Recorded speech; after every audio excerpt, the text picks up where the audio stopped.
উঠে আসলো দিনের বাছাই করা সেরা বড় খবরগুলি। চলুন ঝটপট করে তাড়াতাড়ি শিরোনামগুলি একবার দেখে নেওয়া যাক। মুর্শিদাবাদে বাবা ছেলে খুনে ধৃত পাশের গ্রামের জিয়াউল। মমতার তত্ত্ব ভাঙছে পুলিশই। মোড় ঘুরে গেল। ছররা গুলিও কি চলেছিল মুর্শিদাবাদ হিংসায়? হাসপাতালে ভর্তি হতেই শোরগোল। মুর্শিদাবাদের বাস্তব পরিস্থিতির রিপোর্ট দেওয়া হবে কেন্দ্রকে, বার্তা দিলেন কমিশনের চেয়ারপারসন। দুর্ঘটনা রুখতে বাঁ দিক দিয়ে যেতে বলা হয়, সেরকমই এখন বামপথ ধরুন। টনিক সেলিমের ক্ষতিপূরণ চাই না, স্থায়ী বিএসএফ ক্যাম্প চাই। তৃণমূলের প্রতিনিধিদের বিরুদ্ধে ক্ষোভ উগরে দিলেন জাফরাবাদে মৃত চন্দনের দিদি। সোমে মোদি ভান্স বৈঠক, ট্রাম্পের এই ডান হাতের সঙ্গে রয়েছে ভারত ও হিন্দু যোগ। চলুন বিস্তারিত খবরে। তার আগে চ্যানেলে প্রথমে থাকলে চ্যানেলটিকে সাবস্ক্রাইব করুন, ভিডিওটিকে লাইক করুন। বর্তমান পরিস্থিতি সম্পর্কে আপনার কি মতামত কমেন্টে জানান। সংশোধিত ওয়াকফ আইনের প্রতিবাদের নামে মুর্শিদাবাদে তাণ্ডব চলেছিল 11 এবং 12 এপ্রিল। এর মধ্যে 12 এপ্রিল জাফরাবাদে খুন করা হয়েছিল হরগোবিন্দ দাস এবং তার ছেলে চন্দন দাসকে। সেই খুনের ঘটনার তদন্তে ফের বড় সাফল্য পেল পুলিশ। এই ঘটনায় চতুর্থ গ্রেপ্তারি হল ধৃতের নাম জিয়াউল শেখ, পাশের শুলিতলা পূর্বপাড়া গ্রামের বাসিন্দা সে। এই খুনের ঘটনায় এমনিতে পুলিশের ওপর অসন্তুষ্ট ছিল স্থানীয়রা। অভিযোগ, হিংসা চলাকালীন ঘন্টার পর ঘন্টা পুলিশকে ফোন করা হয়েছিল, তবে কেউ আসেনি সেদিন। তবে সেই পুলিশই এখন খুনের তদন্তে নেমে একের পর এক দোষীকে গ্রেপ্তার করছে।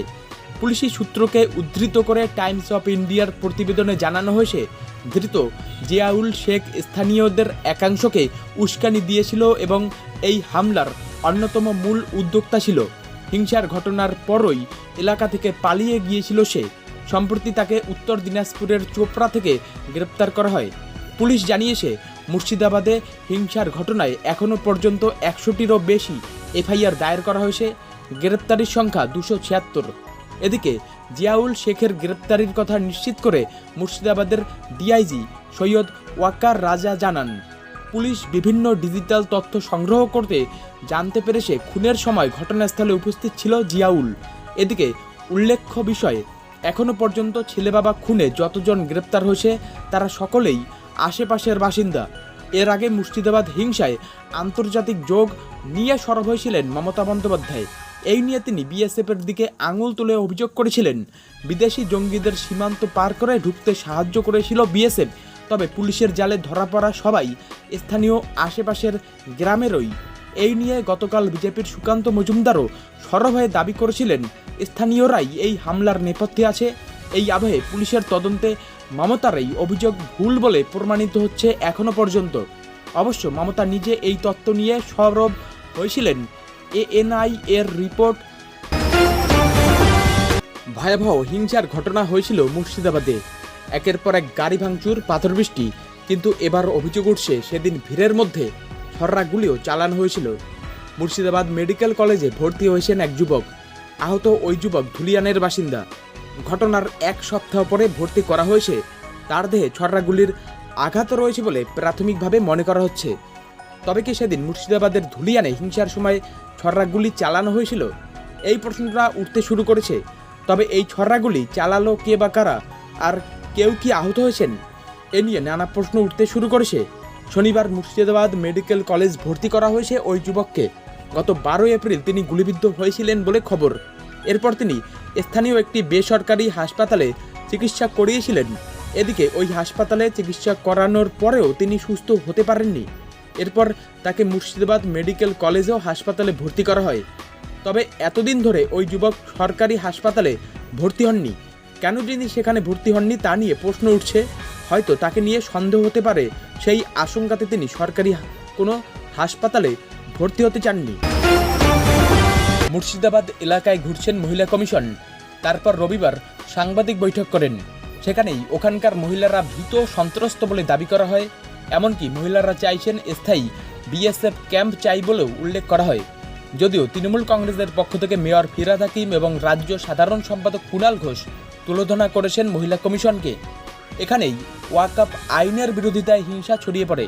তার জের ভাঙচুর, লুটপাট থেকে শুরু করে প্রাণহানি সবই ঘটেছে। মুর্শিদাবাদ মালদার বাসিন্দাদের সঙ্গে কথা বলে নানান দাবি করল জাতীয় মহিলা কমিশন। কেন্দ্রীয় সরকারকে পাঠানো রিপোর্টে বাস্তব পরিস্থিতির কথা উল্লেখ করা হবে বলেও জানান জাতীয় মহিলা কমিশনের চেয়ারপারসন বিজয়া রাহাতকর। এদিকে দুদিন মহিলা কমিশনের দল বাংলায় এসেছে। মালদা এবং মুর্শিদাবাদে যায় সদস্যরা। মহিলাদের পাশে দাঁড়াতে তারা এখানে এসেছেন বলে দাবি করেন। দুদিনে অনেক বাচ্চা এবং মহিলাদের সঙ্গে কথা বলেছেন তারা। যে ঘটনা ঘটেছে তাতে ওখানের বাসিন্দারা অসহনীয় কষ্টে আসে বলে তাদের দাবি।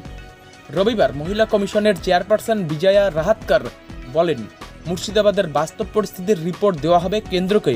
যে পরিস্থিতি আমরা দেখলাম তা এতটা খারাপ আমি কখনো ভুলব না। এরকম সাম্প্রদায়িক ঘটনায় বেশি প্রভাব পড়ে মহিলা এবং বাচ্চাদের উপর। কয়েকশো বাড়ি ভাঙচুর করা হয়েছে, লুট করা হয়েছে, হুমকিও দেওয়া হয়েছে। যে ঘটনা ঘটেছে তাতে শারীরিক পরিস্থিতির উপর প্রভাব পড়েছে। অনেক স্বপ্ন নিয়ে নিজেদের জায়গায় ঘর বানিয়েছিল, ওনাদের সব কিছু শেষ। তৃণমূল কংগ্রেস ও বিজেপিকে একই সুরে আক্রমণ শানিয়ে টনিক দিলেন মোহাম্মদ সেলিম।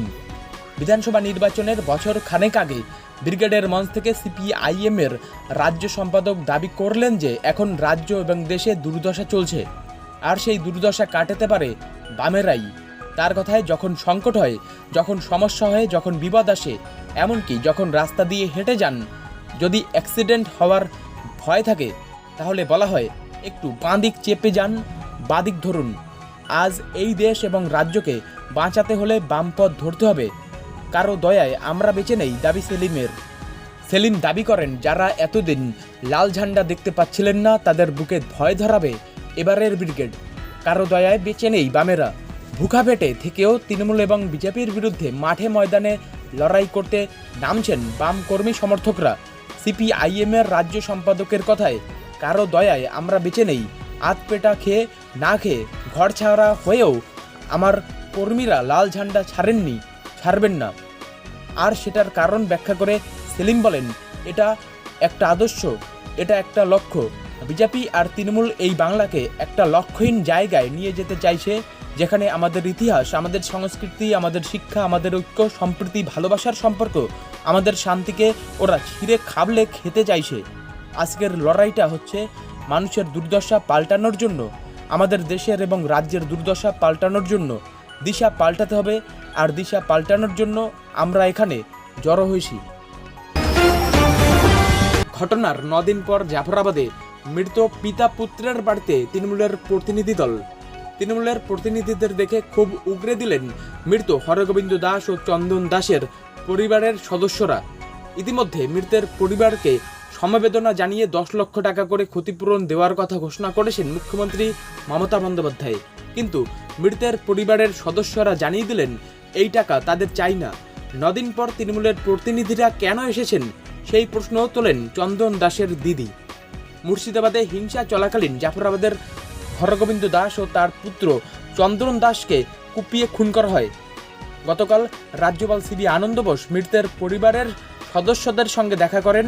কংগ্রেসের প্রতিনিধি দলও হরগোবিন্দ দাসের পরিবারের সদস্যদের সঙ্গে দেখা করেন। এর আগে সিপিএমের প্রতিনিধি দলও ওই পরিবারের সঙ্গে দেখা করে। এদিন জাফরাবাদে গিয়ে মৃতের পরিবারের সদস্যদের সঙ্গে দেখা করেন তৃণমূলের প্রতিনিধিরা। প্রতিনিধি দলে ছিলেন রাজ্যসভার সাংসদ শামিরুল ইসলাম, জঙ্গিপুরের সাংসদ খলিলুর রহমান, শামশেরগঞ্জের বিধায়ক আমিরুল ইসলাম। ওই পরিবারের সদস্যদের সঙ্গে দেখা করার পর খলিলুর রহমান বলেন, যারা এ কাজ করেছে তারা দুষ্কৃতী। এখনও পর্যন্ত 4 জন ধরা পড়েছে। দুষ্কৃতীদের সর্বোচ্চ শাস্তি চাই। একই সঙ্গে তিনি জানান, ওই পরিবারের পাশে আমরা রয়েছি। পরিবারের 3টে বাচ্চা রয়েছে, তাদের লেখাপড়ার দায়িত্ব আমরা নিতে চাই। তৃণমূলের প্রতিনিধি দলের বিরুদ্ধে ক্ষোভ উগরে দিয়ে চন্দনের দিদি বলেন, আমরা কারো ক্ষতিপূরণ নেব না। আমরা বলে দিয়েছি এখানে বিএসএফের স্থায়ী ক্যাম্প চাই, দোষীর শাস্তি চাই। যেদিন মারা যায় সেদিন 4 ঘন্টা পর সবাই এসেছিল, আর এখন সবাই আসার পর 9 দিন পর এরা এসেছে। খলিলুর রহমান আশ্বাস দিয়ে গেলেন দোষীদের শাস্তি হবে। এখন কি হবে বলতে পারছি না। শুল্ক নীতি নিয়ে যখন গোটা বিশ্ব অস্থির, সেই আবহেই সপরিবারে ভারতে আসছেন ট্রাম্পের ডানহাত তথা আমেরিকার ভাইস প্রেসিডেন্ট জেডি ভান্স। সোমবার সকালে দিল্লির পালাম বিমানবন্দরে নামবেন ভান্স। তবে কি জানেন, ট্রাম্পের এই ডান হাতের রয়েছে ভারত যোগ। জেডি ভান্সের স্ত্রী আর্থার মার্কিন যুক্তরাষ্ট্রের দ্বিতীয় লেডি আসলে একজন ভারতীয় বংশোদ্ভূত।